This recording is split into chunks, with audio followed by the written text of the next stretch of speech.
উপদেষ্টারা এই বাজার নিয়ে কোনো চিন্তা ভাবনা করে না, এই জন্যই দ্রব্যমূল্য বাড়তেছে।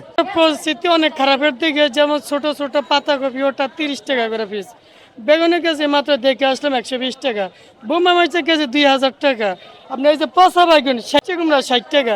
গরিব মানুষ খাবেটা কি, বাঁচবে কিভাবে? বেকারত্ব বাইরে গেছে।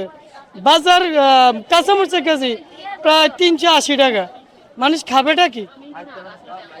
100 গ্রাম ধন্যবাদ কিনতে গেলে 30 থেকে 40 টাকা, তাও 20 গ্রাম তার সাথে পানি।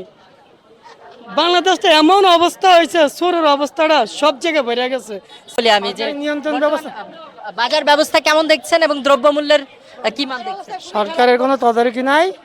নতুন উপদেষ্টারা এই বাজার নিয়ে কোনো চিন্তা ভাবনা করে না, এই জন্যই দ্রব্যমূল্য বাড়তেছে। বেশি, অনেক বেশি, যে পরিমাণ বেশি এটা সাধারণ মানুষ খাবার কোনো বাইল নেই, কোনো বাইল নেই, একবারে শেষ। এই বাজারে কিচ্ছু না। আমরা 500-700 টাকা রুজি করতে পারতাম, 300 টাকা 200 টাকা 250 টাকা রুজি। আমার দিন খুবই কষ্ট হয়ে গেছে। কাঁচা বাজারের দাম প্রচুর ভাই, এগুলো কেনার বাইরে। আমরা মনে করেন এগুলো কিনে খাওয়ার মতো না। 100 টাকা কেজি তরকারি, এগুলো কিনে খাওয়া যায়। আগে তো আমরা যেই করল্লা নিতাম 40 টাকা কেজি, এই করল্লা এখন 100 টাকা কেজি। এগুলো আমরা কিনে খাওয়ার মতন নাই এখন বর্তমানে বাজার। কিছুদিন আগেও এই যে পেঁপে, কাঁচা পেঁপে ছিল 20 টাকা কেজি, এখন কাঁচা পেঁপে 40 টাকা কেজি, কাঁচামরিচ 400 টাকা কেজি, 300 টাকা কেজি এরকম। কারণ এগুলো তো খাওয়ার বাইরে হয়ে গেছে। এরকমের দাম হইলে কি সাধারণ মানুষ কিনে খাওয়ার মতন সম্ভব? এখন কিভাবে চলে সংসার? চলে, আল্লাহ পাক চালায়, আলহামদুলিল্লাহ। আল্লাহ পাক। আচ্ছা, আমি আপনার কাছে একটু জানতে চাই যে বর্তমান বাজারের কাঁচা বাজারের পরিস্থিতি কেমন দেখছেন? একবারে লাগাম ছাড়া, কাঁচা বাজারের পরিস্থিতি লাগাম ছাড়া। আর আমাদের মতো মানুষের চলা খুবই কষ্ট, ইনকাম নাই। এই যে মাল নিতে আজকে 6 দিন ধরে রিটার্ন যাই, ব্যবসা বাণিজ্য নাই, কারণ বাজারে মাল আছে কম। আমার সংসার খুবই কষ্টভাবে চলে। কি কি নিয়েছেন আজকে? আজকে নিতে পারি না কিছু, এই কারণে ওই যে কিছু কাঁচা বাজার পালাম, বাসা কোনো মাল কিনতে পারলাম না।